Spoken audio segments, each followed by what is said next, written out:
Méditation du 28 janvier. Être une aide semblable à lui, l'appel le plus élevé qui soit. Les titres ne sont que des occasions de servir. Citation de John Ortberg. Dans quel but la première femme a-t-elle été créée? Selon Genèse 2, le verset 18, dans la version Louis II, l'Éternel Dieu dit « Il n'est pas bon que l'homme soit seul, je lui ferai une aide semblable à lui. » Dieu a donc créé les animaux, mais il n'a pas trouvé d'aide semblable à Adam parmi les animaux, voire au verset 20. C'est pourquoi il fit tomber un profond sommeil sur l'homme. L'Éternel Dieu forma une femme, au verset 21 à 22, dans la version Louis II. Comme nous pouvons le voir dans le texte biblique, Ève a été créée pour être une aide semblable à l'autre moitié de l'humanité.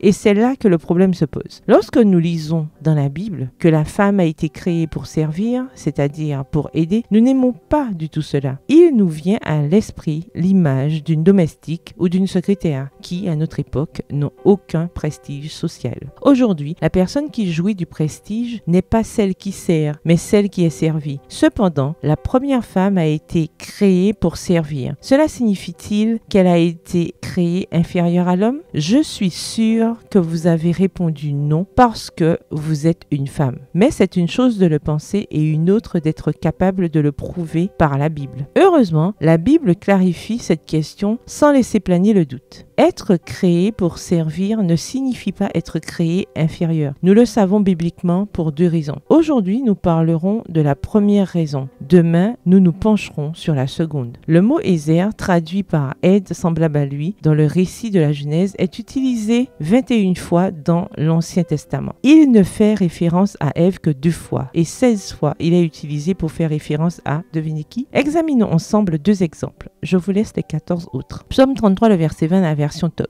Nous attendons le Seigneur, notre aide, Ézer, et notre bouclier, c'est lui. Qui est notre Ézer, notre aide? Le Seigneur. Deutéronome 33, le verset 29, dans la version Tob. Heureux es-tu, Israël, qui est semblable à toi, peuple secouru par le Seigneur. Il est le bouclier qui te vient en aide. Ézer. Encore une fois, qui est l'Ézer, l'aide du peuple élu? Le Seigneur Dieu. Souriez à la vie, femme chrétienne. Si Dieu utilise le même mot pour vous et pour lui-même, peut-il y avoir quoi que ce soit d'avilissant dans le fait d'être une aide? Pouvez-vous vous considérer comme inférieur parce que vous servez? Au contraire, lorsque vous êtes une aide, lorsque vous servez les autres, vous reflétez l'image de Dieu dans ce monde. Et c'est la plus haute vocation qui soit. Le verset du jour se trouve dans Genèse 2, le verset 18, dans la version Louis II. Il n'est pas bon que l'homme soit seul. Je lui ferai une aide semblable à lui. Bonne journée, que l'Éternel vous bénisse.